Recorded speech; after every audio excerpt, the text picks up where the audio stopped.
శాంతమైన ఆలోచింపజేసే సంగీతం మొదలవుతుంది. ఒక్క క్షణం మన చుట్టూ ఉన్న ఈ ప్రపంచాన్ని, మనసులో తిరుగుతున్న ఈ ఆలోచనల తుఫానుని ఒక్క క్షణం పక్కన పెడదాం. రోజంతా పడిన కష్టం, అలసట, గెలుపోటములు అన్నింటినీ మోసుకుని సాయంత్రం ఇంటి తలుపు దగ్గర నిలబడతాం. ఆ తలుపు తీయగానే, మనల్ని చూడగానే మన వాళ్ల కళ్లల్లో, మన పిల్లల కళ్లల్లో, మన జీవిత భాగస్వామి కళ్లల్లో ఏం కనిపిస్తోంది? ఇప్పుడైనా అంత లోతుగా గమనించామా మనం? మన పసిపిల్లలు మనల్ని చూసి కేరింతలు కొడుతూ పరిగెత్తుకొచ్చి మన కాళ్లను వాటేసుకున్నప్పుడు ఆ స్పర్శలో కేవలం ప్రేమ మాత్రమే ఉందా? లేక నాన్న వచ్చారు, నాకేం భయం లేదు, ఈ ప్రపంచంలో నన్నెవ్వరూ ఏమీ చేయలేరు అనే ఒక సంపూర్ణమైన భద్రతాభావముందా? మన జీవిత భాగస్వామి మన ముఖంలోకి చూసినప్పుడు ఆ చూపులో కనిపించేది హమ్మయ్యా, ఇంటికొచ్చారు, నా గుండెల్లో భారం దిగిపోయింది అనే ప్రశాంతతలా? లేక ఈరోజు మళ్ళీ ఏ మూడ్లో ఉన్నారో, ఎలా ప్రవర్తిస్తారో అనే ఒక తెలియని ఆందోళననా? వయస్సు పైబడిన మన తల్లిదండ్రులు మన అలికిడి వినగానే వాళ్ల ముఖంలో వెలిగేది మా అబ్బాయొచ్చాడు అనే ఆనందమా? లేక మనతో మాట్లాడ్డానికి కూడా భయపడే ఒక నిస్సహాయతనా? ఇది చాలా చాలా లోతైన ప్రశ్న. ఎందుకంటే మనం బయట ప్రపంచం దృష్టిలో ఎంత పెద్దవాళ్లమైనా కావచ్చు, వందల మందికి అధికారి కావచ్చు, లక్షలు కోట్లు సంపాదించవచ్చు, సమాజంలో మనకంటూ ఒక పేరుండొచ్చు. కాని మన కుటుంబమనే ఈ చిన్న ప్రపంచంలో మన వాళ్ల మనసుల్లో మనమొక గౌరవనీయమైన స్థానాన్ని సంపాదించుకోలేకపోతే మనం సాధించిన దేనికి ఒక సంపూర్ణమైన అర్థమనేదుండదు. మన రాకతో ఇంట్లో వాతావరణం తేలికపడుతోందా, లేక మరింత బరువుగా మారుతోందా? మన మాట కోసం అందరూ ఎదురుచూస్తున్నారా, లేక మనం మౌనంగా ఉంటేనే బాగుంటుందని లోలోపల అనుకుంటున్నారా? మన ఉనికి వాళ్లకొక కొండంత ధైర్యమా, లేక ఒక మోయలేని భారమా? ఈ ఒక్క ప్రశ్న చాలు మన జీవితపు పునాడిని పరీక్షించడానికి. ఈ ఒక్క ప్రశ్నలోనే మన గెలుపుకు, మన ఓటమికి అసలైన అర్థం దాగి ఉంది. రండి, ఈ ప్రశ్నతో మన అంతర్మథనాన్ని మొదలుపెడదాం. జీవితంలో మనం ఎంత ఎత్తుకెదగాలనుకున్నా, ఎన్ని శిఖరాలు అధిరోహించాలనుకున్నా అన్నింటికీ ఆధారం ఒకటే, అదే పునాది. ఆ పునాది ఎంత బలంగా ఉంటే పైన మనం కట్టే జీవితమనే భవనం అంత స్థిరంగా, అంత దృఢంగా నిలబడుతుంది. ఆ పునాదే మన కుటుంబం. ఇప్పుడు ఆ పునాది యొక్క బలం గురించి, దాని నిర్మించడంలో మన పాత్ర గురించి కాస్త లోతుగా మాట్లాడుకుందాం. ఒక మహానుభావుడి మాటలివి, ఆలోచించండి. ఒక పుస్తకం, కొన్ని అక్షరాల సమాహారం ఆయనకు కన్నతల్లి లేని లోటును తీర్చి ఒక రక్షణ కవచంలా నిలబడింది. ఈ మాట విన్నప్పుడు మనల్ని మనం ఒకసారి ప్రశ్నించుకోవాలి.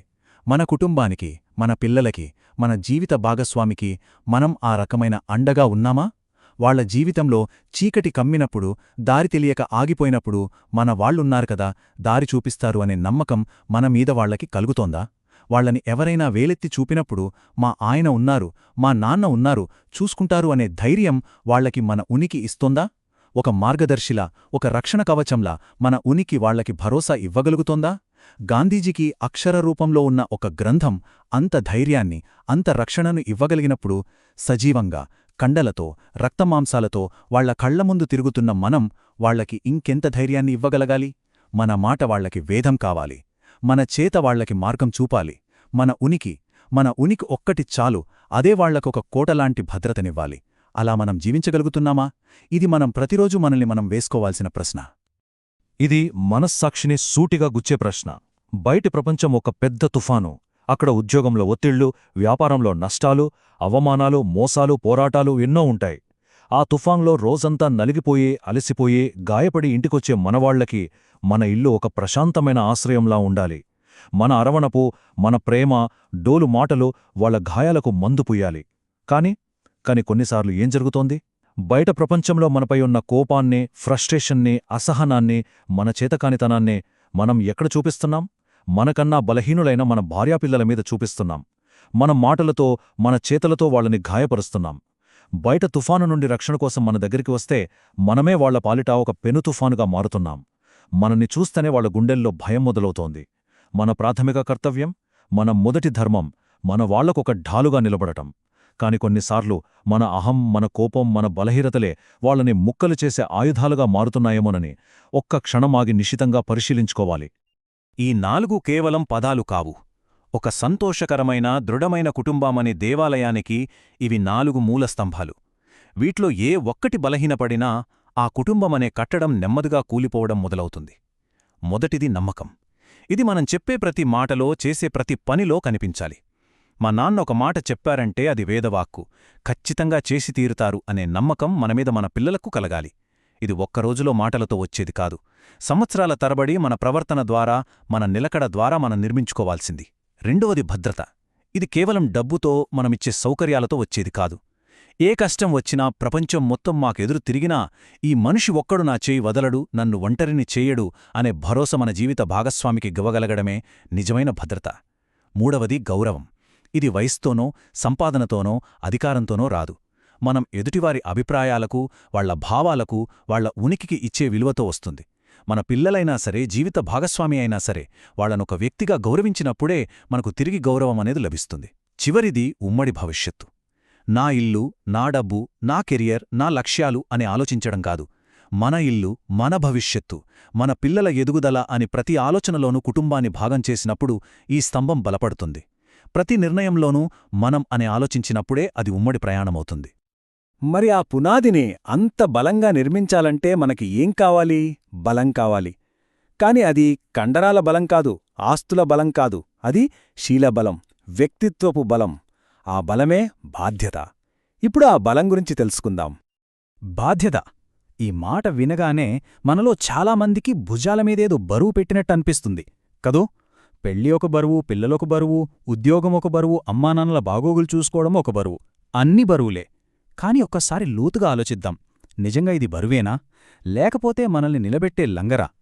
సముద్రంలో కెరటాలకు, గాలులకు కొట్టుకోకుండా పడవనొక చోట స్థిరంగా ఆపి ఉంచే లంగరు కూడా బరువుగానే ఉంటుంది. కాని ఆ బరువే ఆ పడవకు ఆధారం, భద్రత. మన జీవితంలో బాధ్యత కూడా అంతే. అది బరువుగానే అనిపించొచ్చు. కాని ఆ బరువే మనల్ని జీవితమనే సముద్రంలో వచ్చే భావోద్వేగాల తుఫానుల నుండి, కష్టాల గాలుల నుండి కదలకుండా స్థిరంగా నిలబెడుతుంది. ఆ బాధ్యత లేకపోతే మన జీవితం గమ్యం లేని పడవల ఎటు కొట్టుకుపోతుందో మనకే తెలీదు. నిజానికి మన కుటుంబం పట్ల మనకున్న బాధ్యతే మనలోపల ఉన్న అసలైన శక్తిని, మనకే తెలియని మన సామర్థ్యాన్ని బయటకు లాగుతుంది. మనకోసం కాకపోయినా మన పిల్లల కళ్లలోని ఆశ కోసం మనం ఎంతైనా కష్టపడతాం. మన ఆరోగ్యం బాగోకపోయినా మనమీద ఆధారపడిన వాళ్లకోసం మనం పనిచేస్తాం. ఆ బాధ్యతే మన బలహీనతలను జయించే బలాన్ని మనకిస్తుంది. జీవితంలో ప్రతి మనిషి ముందు ప్రతి క్షణం ఈ రెండు దారులు ఉంటాయి. ఒకటి భావోద్వేగంతో, ఆ క్షణపు ఉద్రేకంతో నడిచేది. రెండవది బాధ్యతతో, ఆలోచనతో నడిచేది. ఒక చిన్న ఉదాహరణ చూద్దాం. ఆఫీస్లో మన అధికారి అందరి ముందు మనల్ని అనరాని మాట అన్నాడు. తీవ్రమైన కోపం, అవమానం మనసుని దహించివేస్తున్నాయి. ఆ క్షణంలో భావోద్వేగం ఏం చెబుతుంది? వీడి కింద పనిచేయడమా? నా ఆత్మాభిమానం కంటే ఈ ఉద్యోగం గొప్పదా? ఇప్పుడే రాజీనామా పత్రం వాడి ముఖాన కొట్టివచ్చేయి అని మనల్ని రెచ్చగొడుతుంది. కాని బాధ్యత ఏం చెబుతుంది? ఒక్క క్షణమాగు. నీ వెనుక నీమీద ఆధారపడిన కుటుంబముంది. నీ పిల్లల ఫీజులున్నాయి, ఇంటి ఏమై ఉంది. నీ తాత్కాలిక కోపం, నీ అహం వాళ్ల భవిష్యత్తును ప్రమాదంలో పడేస్తాయి. ఇప్పుడు మౌనంగా ఉండు. ఇంటికి వెళ్ళాక ప్రశాంతంగా ఆలోచించి సరైన నిర్ణయం తీసుకుందాం అని మనల్ని ఆపుతుంది. వ్యక్తిగత సుఖం, ఆ క్షణపు ఆనందం కోసం చేతిలో ఉన్న డబ్బుని ఖర్చు పెట్టడం మొదటి మార్గం. అదే డబ్బుని కుటుంబం యొక్క భవిష్యత్తు అవసరాల కోసం, ఒక అత్యవసర పరిస్థితి కోసం దాచడం రెండవ మార్గం. బాధ్యతగల వ్యక్తి ఎప్పుడూ రెండవ మార్గాన్నే ఎంచుకుంటాడు. ఎందుకంటే ఆ మార్గం కఠినంగా ఉండొచ్చు, ఆ క్షణానికి ఆనందాన్ని ఇవ్వకపోవచ్చు. కాని ఆ మార్గమే తన కుటుంబాన్ని సురక్షితమైన గమ్యానికి చేరుస్తుందని అతనికి తెలుసు. ఇక్కడ మనం అర్థం చేసుకోవాల్సిన కీలకమైన విషయం ఏమిటంటే, మన ధర్మమేమిటి? ధర్మమంటే మతం కాదు. ధర్మమంటే మనం ఏ పాత్రలో ఉన్నామో ఆ పాత్రకు తగినట్టుగా మనం నిర్వర్తించాల్సిన సరైన కర్తవ్యం. ఒక తండ్రిగా పిల్లలను సంరక్షించడం, వాళ్లకు మంచి భవిష్యత్తునివ్వడం మన ధర్మం. ఒక భర్తగా భార్యకు శారీరక, మానసిక, ఆర్థిక భద్రతనివ్వడం మన ధర్మం. ఒక బిడ్డగా వృద్ధాప్యంలో ఉన్న తల్లిదండ్రులకు అండగా నిలబడడం మన ధర్మం. ఇదే మన వ్యక్తిగత కురుక్షేత్రం. ఇక్కడ మనకు ఎదురుగా నిలబడేది బయట శత్రువులు కాదు, మన లోపలే ఉన్న భావోద్వేగాలే మన శత్రువులు. మన సోమరితనం, మన కోపం, మన అహం, మన స్వార్థం, మన మినుతుమైన ఆనందం కోసం వెంపర్లాడే మనస్సు, వీటితోనే మనం ప్రతిరోజూ యుద్ధం చెయ్యాలి. ఈ యుద్ధంలో మన కర్తవ్యాన్ని, మన ధర్మాన్ని నిలబెట్టడమే మన అసలైన విజయం. బాధ్యతాయుతమైన చర్యకు ఇదే అసలైన సారాంశం, ఆత్మ. మనం చెయ్యాల్సిన పనిని, అది మన కర్తవ్యం కాబట్టి, అది సరైనది కాబట్టి చేస్తాం. దాని నుండి ఏదో ఫలితాన్ని ఆశించి కాదు. ఒక తండ్రి తన పిల్లల కోసం పగలు రాత్రి కష్టపడతాడు. దానికి బదులుగా పిల్లలు పెద్దయ్యాక తనని బాగా చూసుకోవాలనో, తనకి సేవ చెయ్యాలనో, తనని పొగడాలనో ఆశించుకాదు. వాళ్లు బాగుండాలి, వాళ్లు తనకంటే ఉన్నత స్థాయిలో ఉండాలి, వాళ్ల జీవితం స్థిరపడాలి అనే ఏకైక ఉద్దేశంతో చేస్తాడు. తన పిల్లల కళ్లలోని సంతోషమే అతనికి లభించే అతిపెద్ద ప్రతిఫలం. మన కుటుంబ శ్రేయస్సు కోసం మనం చేసే నిస్వార్థమైన పని మనకు నిజమైన సంతృప్తిని, ఆత్మగౌరవాన్ని ఇస్తుంది. మనం ఫలాన్ని ఆశించకుండా మన కర్తవ్యాన్ని మనం నిర్వర్తించినప్పుడే ఆ పనిలో ఒక పవిత్రత, ఒక శక్తి ఉంటాయి. కాని బాధ్యతను మోయడానికి కేవలం సంకల్పం, మంచి ఉద్దేశముంటే సరిపోదు. దానికి వివేకం అంటే సరియైన జ్ఞానం కూడా కావాలి. మంచి చెయ్యాలనే తపనున్నా ఎలా చెయ్యాలో తెలియకపోతే మొదటికే మోసమొస్తుంది. ఇప్పుడు స్పష్టమైన ఆలోచన యొక్క శక్తి గురించి, సరియైన నిర్ణయాలు తీసుకునే విధానం గురించి మాట్లాడుకుందాం. మనం సాధారణంగా చదువుకోవడానికి, ఏదైనా కోర్సు నేర్చుకోవడానికి అయ్యే ఖర్చు గురించి ఆలోచిస్తాం. కాని అజ్ఞానానికి అంటే తెలియకపోవటానికి మనం చెల్లించే మూల్యం అంతకంటే కొన్ని వేల రెట్లు ఎక్కువ. ఆ మూల్యాన్ని మనం డబ్బు రూపంలో కాదు, మనం చేసే తప్పుల రూపంలో, కోల్పోయిన అవకాశాల రూపంలో, విచ్ఛిన్నమైన సంబంధాల రూపంలో, చివరికి జీవితాంతం పడే పశ్చాత్తాపం రూపంలో చెల్లిస్తాం. ఆర్థిక విషయాల గురించి సరైన జ్ఞానం లేకపోవటం వల్ల మన శక్తికి మించిన అప్పులు చేసి జీవితాంతం వడ్డీలు కడుతూ నలిగిపోతాం. పిల్లల్ని ఎలా పెంచాలో సరియైన అవగాహన లేకపోవటం వల్ల వాళ్ళని అతి గారాబం చేసో లేదా అతి కఠినంగా వ్యవహరించో వాళ్ళ భవిష్యత్తుని మన చేతులతోనే పాడు చేస్తాం. ఆరోగ్యం గురించి సరైన జ్ఞానం లేకపోవటం వల్ల చిన్న చిన్న సమస్యలను నిర్లక్ష్యం చేసి అవి పెద్ద రోగాలుగా మారిన తర్వాత లక్షలు ఖర్చుపెట్టి బాధపడతాం. అజ్ఞానమనేది ఒక చిమ్మ చీకటి గదిలాంటిది. ఆ గదిలో మనం ఎటు వెళ్తున్నామో తెలియక ఎన్నోసార్లు కింద పడతాం, గోడలకు గుద్దుకుంటాం, తీవ్రంగా గాయపడతాం. జ్ఞానమనేది ఆ గదిలో మనం వెలిగించుకున్న ఒక దీపం లాంటిది. అది మనకు సరియైన మార్గాన్ని చూపిస్తుంది. ఎక్కడ ముళ్ళుందో, ఎక్కడ గొయ్యుందో మనల్ని హెచ్చరిస్తుంది. ఇద్దరు వ్యక్తులు ఇల్లు కడుతున్నారని ఊహించుకోండి. మొదటి వ్యక్తి అజ్ఞాని. అతను భావోద్వేగంతో, తొందరపాటుతో, ఏ ప్రణాళిక లేకుండా బలహీనమైన నేలమీద పునాది వేసి ఇల్లు కట్టడం మొదలుపెడతాడు. చూడటానికి ఇల్లు త్వరగా పైకి లేస్తుంది. కాని చిన్న గాలివానకే బీటలు వారుతుంది, పెద్ద భూకంపమొస్తే కూలిపోతుంది. రెండో వ్యక్తి జ్ఞాని. అతను ముందుగా ఆ నేల బలాన్ని పరీక్షిస్తాడో, నిపుణులతో మాట్లాడతాడో, ఒక పక్కా ప్రణాళిక గీసుకుంటాడో, బలమైన పునాది వేసి తరతరాలు నిల్చే ఇంటిని కడతాడో. మన జీవిత నిర్మాణం కూడా అంతే. అజ్ఞానంతో అంటే విషయం పూర్తిగా తెలియకుండా, తొందరపడి, భావోద్వేగంతో తీసుకునే నిర్ణయాలు మన జీవితాన్ని గందరగోళంగా, అస్తవ్యస్తంగా మార్చేస్తాయి. అవే తప్పులను మళ్ళీ మళ్ళీ చేస్తూ జీవితాంతం అక్కడే ఆగిపోతాం. కాని జ్ఞానంతో అంటే ఒక విషయం గురించి పూర్తిగా తెలుసుకుని, దాని మంచి చెడ్డలను విశ్లేషించి, నిపుణుల సలహా తీసుకుని, ఆలోచించి తీసుకునే నిర్ణయాలు మన జీవితాన్ని ఒక క్రమ పద్ధతిలో, ఒక స్థిరమైన మార్గంలో నిర్మిస్తాయి. మనం చేసిన తప్పుల నుండి పాఠాలు నేర్చుకుంటూ ముందుకు సాగుతాం. ఇది ఒక క్రమశిక్షణ. ఇది మన జీవితంలో ఎదురయ్యే ప్రతి క్లిష్ట పరిస్థితిలోనూ మనల్ని కాపాడే ఒక ప్రక్రియ. దీన్ని మనం ప్రతిరోజూ, ప్రతి చిన్న విషయంలోనూ అభ్యాసం చెయ్యాలి. ముఖ్యంగా భావోద్వేగాలు మనల్ని ముంచెత్తినప్పుడు, అంటే తీవ్రమైన కోపం, బాధ, భయం, ఆందోళన కలిగినప్పుడు ఈ 4 అడుగులను ఖచ్చితంగా గుర్తుంచుకోవాలి. ఉదాహరణకు, మన బిడ్డ స్కూల్లో ఫెయిలయ్యాడు. ఆ రిపోర్ట్ కార్డ్ చూడగానే మనకు రక్తం మరిగిపోతుంది. కోపం నశాలానికంటుంది. ఆ కోపంలో వెంటనే వాడిని తిట్టడమో, కొట్టడమో చేయడమనేది ప్రతిస్పందించడం, రియాక్ట్. కాని జ్ఞానవంతుడు అలా చెయ్యడు. మొదటి అడుగు ఆగు, స్టాప్. ఆ క్షణం ఏమీ మాట్లాడకుండా, ఏమీ చెయ్యకుండా మౌనంగా ఉంటాడు. ఆ కోపాన్ని తన నియంత్రణలోకి తెచ్చుకుంటాడు. రెండవ అడుగు ఆలోచించు. వాడెందుకు ఫెయిలయ్యాడు? చదువు అర్థం కావడం లేదా? టీచర్లు సరిగ్గా చెప్పడం లేదా? స్నేహితుల ప్రభావముందా? మనవైపు నుండి ఏదైనా లోపముందా? వాడికేమైనా ఆరోగ్య సమస్యలున్నాయా అని అన్ని కోణాల్లో ఆలోచిస్తాడు. మూడవ అడుగు విశ్లేషించు. ఇప్పుడు నేను కోపపడితే వాడిలో భయం పెరిగి చదువుమీద ఇంకా శ్రద్ధ తగ్గుతుందా? లేక వాడితో ప్రేమగా మాట్లాడి వాడి సమస్యను అర్థం చేసుకుంటే వాడు బాగుపడతాడా?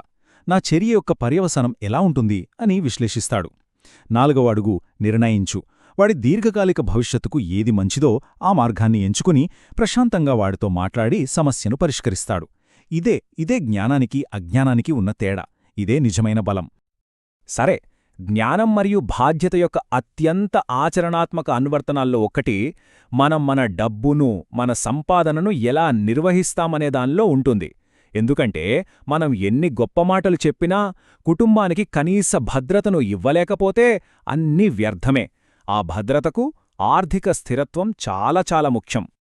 డబ్బు సంపాదించడం ఒక ఎత్తు అయితే, సంపాదించిన డబ్బును కాపాడుకోవడం, దాన్ని సరైన మార్గంలో పెట్టడం, దాన్ని వృద్ధి చేయడం మరొక ఎత్తు. మనలో చాలామంది మొదటి దానిమీదే, అంటే సంపాదన పెంచుకోవడం మీదే దృష్టి పెడతారు. కాని నిజమైన వివేకం, నిజమైన భద్రత రెండో దానిలోనే ఉంది. ఒక పెద్ద నది ఉధృతంగా ప్రవహించడం ముఖ్యం.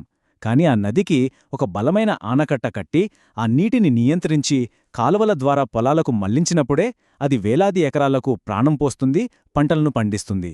లేకపోతే ఆ నీరంతా ఒక్కరోజులో వృధాగా సముద్రంలో కలిసిపోతుంది. మన సంపాదన కూడా అలాంటిదే. దానికి పొదుపు, పెట్టుబడి, ప్రణాళిక అనే ఆనకట్ట లేకపోతే అది అనవసరమైన ఖర్చుల రూపంలో, అప్పుల రూపంలో వృధాగా పోతుంది. సంపాదన నెలకు 1,00,000 10 లక్షలైనా అందులో మనం ఎంత నిలబెట్టగలుగుతున్నాం, మన కుటుంబ భవిష్యత్తు కోసం ఎంత కేటాయించగలుగుతున్నాం అన్నదే మన కుటుంబానికి నిజమైన భద్రతనిస్తుంది. ఇప్పుడు ఈ స్లైడ్లో నిజంగా గమనించాల్సిన విషయమేమిటంటే, ఇది నేడు మన సమాజంలో చాలా మధ్యతరగతి కుటుంబాల వాస్తవ పరిస్థితి. నెలజీతం 1వ తారీఖున బ్యాంక్లో పడుతుంది, 10వ తారీఖు వచ్చేసరికే అకౌంట్ ఖాళీ అయిపోతోంది. మిగిలిన 20 రోజులు క్రెడిట్ కార్డులతో, అప్పులతో, సర్దుబాట్లతో గడిచిపోతాయి. ఆదాయం బాగానే ఉన్నా చేతిలో ఏమీ మిగలదు. ఎందుకు? కుటుంబం అనే పడవకు 2 పెద్ద రంధ్రాలుంటాయి. మనకు తెలియకుండానే అవి నీటిని లోపలికి పంపిస్తూ ఉంటాయి. మొదటి రంధ్రం అనవసరమైన ఖర్చులు. రెండవది అప్పుల మీద మనం కట్టే వడ్డీ. మనం గమనించం. రోజుకి సరదాగా స్నేహితులతో కలిసి బయట తినే తిండికి, తాగే టీ, సిగరెట్లకు 200 రూపాయలు ఖర్చు పెడితే అది నెలకు 6,000, సంవత్సరానికి 72,000 అవుతుంది. ఆ డబ్బుతో మనం మన పిల్లల 1 సంవత్సరం స్కూల్ ఫీజు కట్టొచ్చు.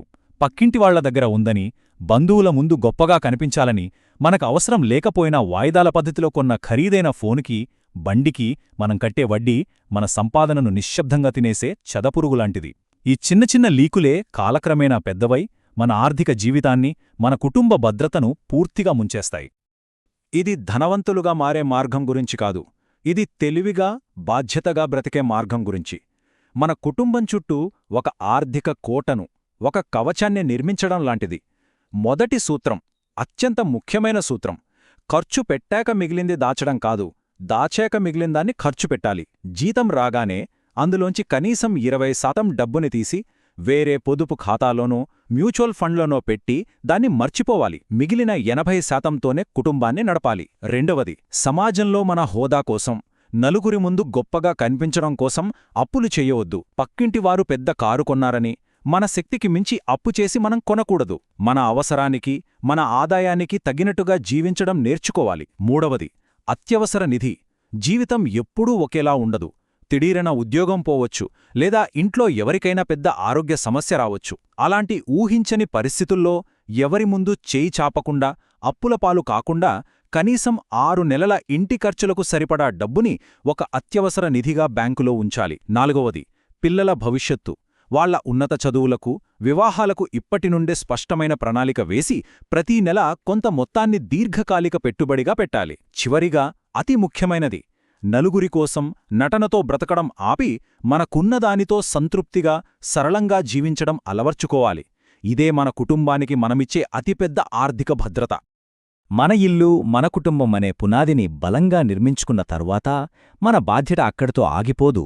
అది మన ఇంటి గడప దాటి బయటకు, మన చుట్టూ ఉన్న సమాజం వైపు విస్తరించాలి. ఒక బలమైన, ఏపుగా పెరిగిన చెట్టు తనకోసం మాత్రమే నిలబడదు. అది తన చుట్టూ ఉన్న అనేక జీవులకు నీడను, పండ్లను, పక్షులకు గూడును, ప్రాణకోటికి ఆక్సిజన్ను ఇస్తుంది. మన జీవితం కూడా అలాగే ఉండాలి. మన ఎదుగుదల నలుగురికి ఉపయోగపడాలి. ఈ మాటలో ఎంత గొప్ప నిజముంది! ఒక్కసారి ఆలోచించండి. మన పూర్వీకులు, ఎంతోమంది మహానుభావులు, ఋషులు, శాస్త్రవేత్తలు, వాళ్ళు నా కుటుంబం, నా పిల్లలు, నా సుఖం అని మాత్రమే ఆలోచించి ఉంటే ఈరోజు మనం ఇన్ని జ్ఞాన సంపదలను, ఇన్ని సాంకేతిక సౌకర్యాలను అనుభవించేవాళ్లమా? అస్సలు అనుభవించేవాళ్లం కాదు. వాళ్ళు నాకెందుకులే అని స్వార్థంగా ఆలోచించకుండా ఈ లోకం, ఈ సమాజం, రాబోయే తరాలు అని విశాలంగా ఆలోచించడం వల్లే మనమీరోజు ఈ స్థాయిలో ఉన్నాం. వివేకవంతులు అంటే కాస్త తెలివి, శక్తి, సంపద, సమయం ఉన్నవారు లోకక్షేమం కోసం పనిచేయాలి. మన కుటుంబం బాగుంది, మనం బాగున్నాం, మనకు ఏ సమస్య లేదు, ఇక ప్రపంచంతో మనకేంటి పని అని అనుకుంటే అది సంకుచిత స్వార్థమవుతుంది. మన చుట్టూ ఉన్న ప్రపంచం బాగున్నప్పుడే మన సమాజం ఆరోగ్యంగా ఉన్నప్పుడే మన కుటుంబం కూడా సంపూర్ణంగా సురక్షితంగా ఉండగలదు. మనం గొప్ప ఋషులం కాకపోవచ్చు, కాని మనకు తెలిసిన ఒక మంచి విషయాన్ని నలుగురితో పంచుకోవచ్చు. మనం ఒక శాస్త్రవేత్తలం కాకపోవచ్చు, కాని మన వీధిని శుభ్రంగా ఉంచడంలో మన వంతు సహాయం చేయవచ్చు. మన ప్రతి చిన్న చర్య కూడా సమాజంపై ఎంతో కొంత ప్రభావం చూపుతుంది. సహాయం అనగానే మనకు వెంటనే డబ్బే గుర్తొస్తుంది. డబ్బివ్వడం మంచిదే, కాని అంతకంటే విలువైన సహాయ రూపాలు ఎన్నో ఉన్నాయి. చదువులో వెనకబడిన ఒక పేద పిల్లాడికి మనకు సమయమున్నప్పుడు వారానికొక గంటపాటు పాఠాలు చెప్పడం, అది డబ్బుతో కొనలేని సహాయం. ఉద్యోగం కోసం ప్రయత్నిస్తూ మళ్ళీ విఫలమవుతూ నిరాశలో ఉన్న ఒక యువకుడికి మన అనుభవంతో సరైన మార్గం చూపించడం, వాడికి ధైర్యం చెప్పి వాడి రెజ్యూమే సరిచేసి ఇవ్వడం, అది లక్షలిచ్చినా దొరకని సహాయం. జీవితంలో అన్నీ కోల్పోయి ఒంటరిగా బాధపడుతున్న మన స్నేహితుడి దగ్గర కూర్చుని వాడి బాధను ఓపికగా విని నేనున్నానురా భయపడకు అని వాడి భుజం మీద చెయ్యి వేసి ఒక ధైర్యం మాట చెప్పడం, అది అన్నిటికంటే పెద్ద సహాయం. ఇతరులకు నిస్వార్థంగా సేవ చేయడం ద్వారా మనం సంపాదించుకున్న మంచి పేరు, గౌరవం, దీవెనలు మనం మన పిల్లలకిచ్చే ఏ ఆస్తికన్నా ఏ సంపదకన్నా గొప్ప వారసత్వం. ఇంతవరకు మనం చర్చించుకున్న కుటుంబం, బాధ్యత, జ్ఞానం, ఆర్థిక క్రమశిక్షణ, సామాజిక కర్తవ్యం, ఈ అంశాలన్నిటినీ మన జీవితంలో ఎలా ఏకం చెయ్యాలి? ఇది వేర్వేరు పనులు చేయటం గురించి కాదు. మనం చేసే ప్రతి పనిని, ప్రతి ఆలోచనను ఒకే ఏకీకృతమైన ఉద్దేశ్యంతో ఒక సంపూర్ణమైన జీవన విధానంగా మార్చుకోవడం గురించి. మన పిల్లలు మనకు అతిపెద్ద అద్దంలాంటివాళ్లు. వాళ్లు మనం చెప్పే గొప్ప గొప్ప నీతి సూత్రాల నుండి కాదు, మనం చేసే చిన్న చిన్న పనుల నుండి, మన రోజువారీ అలవాట్ల నుండి నేర్చుకుంటారు. మనం ఎంత క్రమశిక్షణతో ఉంటామో, మనం ఇతరులకు ఎంత గౌరవమిస్తామో, మనం బాధ్యతను ఎలా స్వీకరిస్తామో అదే వాళ్లకు అసలైన పాఠం. మనం ఉదయాన్నే లేచి మన పనులు మనం చేసుకుంటూ వ్యాయామం చేస్తే వాళ్లు క్రమశిక్షణ, ఆరోగ్యం యొక్క విలువను చూసి నేర్చుకుంటారు. మనం మన వృద్ధులైన తల్లిదండ్రులను ప్రేమగా, గౌరవంగా చూసుకుంటే వాళ్లు పెద్దలను ఎలా గౌరవించాలో చూసి నేర్చుకుంటారు. మనం కష్టపడి సంపాదించిన డబ్బును జాగ్రత్తగా, అవసరమైన వాటికే ఖర్చు పెడితే వాళ్లు డబ్బు విలువను, పొదుపును చూసి నేర్చుకుంటారు. మనం మన జీవిత భాగస్వామితో ప్రేమగా, గౌరవంగా మాట్లాడితే వాళ్లు సంబంధాల విలువను చూసి నేర్చుకుంటారు. మన జీవితమే వాళ్లకొక తెరిచిన పాఠ్యపుస్తకం కావాలి. మన ప్రవర్తనే వాళ్లకు మార్గదర్శి కావాలి. మనం మాటలు చెప్పే గురువులం కాదు, చేతలతో నేర్పే ఆచార్యులం కావాలి. ఈ అంశాలన్నీ వేర్వేరు కాదు, ఒకదానితో ఒకటి పెనవేసుకుని ఉన్నాయి. ఇవన్నీ ఒకే సరళరేఖ మీదకు వచ్చినప్పుడు జీవితానికి ఒక శక్తివంతమైన, ప్రశాంతమైన లయ వస్తుంది. అప్పుడు మనం ఆఫీసులో చేసే పని ఇంట్లో మనం పాటించే విలువలకి అనుగుణంగా ఉంటుంది. మన ఆర్థిక నిర్ణయాలు మన కుటుంబ భవిష్యత్తుకు, మన సామాజిక బాధ్యతకు మద్దతుగా ఉంటాయి. మన జ్ఞానం మన బాధ్యతలను సక్రమంగా, సమర్థవంతంగా నిర్వర్తించడానికి ఉపయోగపడుతుంది. మన కుటుంబం స్థిరంగా, ఆనందంగా ఉన్నప్పుడు సమాజానికి సేవ చేసే శక్తి, సమయం మనకు దొరుకుతాయి.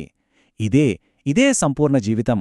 ప్రతి భాగం ఒకదానికొకటి బలాన్నిస్తూ జీవితమనే రథచక్రాన్ని ధర్మమార్గంలో, సరైన మార్గంలో ముందుకు నడిపిస్తుంది.